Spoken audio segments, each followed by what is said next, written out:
સુરતના ગોળાદરા ડબલ મર્ડરના આરોપી શિવા ટકલા પર ફાયરિંગ, ગોળી વાગતા બોલ્યો, સાહેબ ભૂલ થઈ ગઈ, હવે નહીં ભાગો। સુરતના ગોળાદરા વિસ્તારમાં થયેલા ડબલ મર્ડર કેસના આરોપી પર પોલીસ દ્વારા ફાયરિંગ કરવાની ઘટના સામે આવી છે।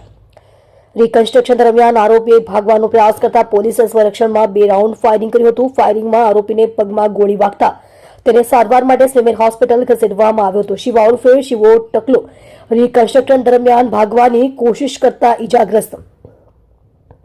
પોલીસે 2 દિવસ પહેલા આ કેસના મુખ્ય આરોપી શુભમ ઉર્ફે સની કાલિયા, લાલચંદ નાવિક અને મંગલ ઉર્ફે વિકી ગજેન્દ્ર યાદવને ઝડપી પાડ્યા હતા, જ્યારે અન્ય આરોપી શિવા ઉર્ફે શિવો ટકલા રિકન્સ્ટ્રક્શન દરમિયાન ભાગવાની કોશિશ કરતા તે ઇજાગ્રસ્ત થયો હતો। સાહેબ ભૂલ થઈ ગઈ, હવે નહીં કરું, હોસ્પિટલ લાવતા જ આરોપીની શાન ઠેકાણે પડી ગઈ હતી। તે સમયે આરોપી ચીસો પાડતો હતો કે સાહેબ ભૂલ થઈ ગઈ, હવે નહીં થશે, હવે નહીં ભાગું, મને છોડી દો। શિવા ટકલા સામે ગુસ્સી ટોક, હત્યા સહિત ગંભીર પ્રકારના 10 જેટલા ગુના નોંધાયેલા છે। પોલીસે જણાવ્યું કે આરોપી શિવા ટકલા ઉર્ફે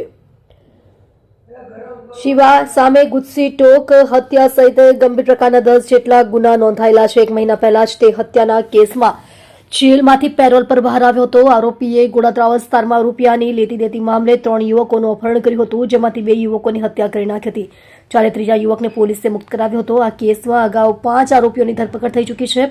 ડીસીપી આલોક કુમારનું નિવેદન।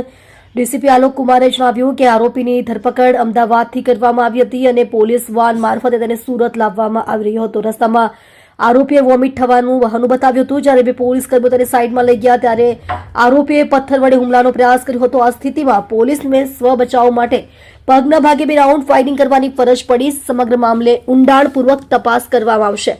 જોતા રહો શ્રમિકો કી આવાજ ન્યૂઝ ચેનલ। રિપોર્ટર શ્રીરામ સિરસાટની સાથે।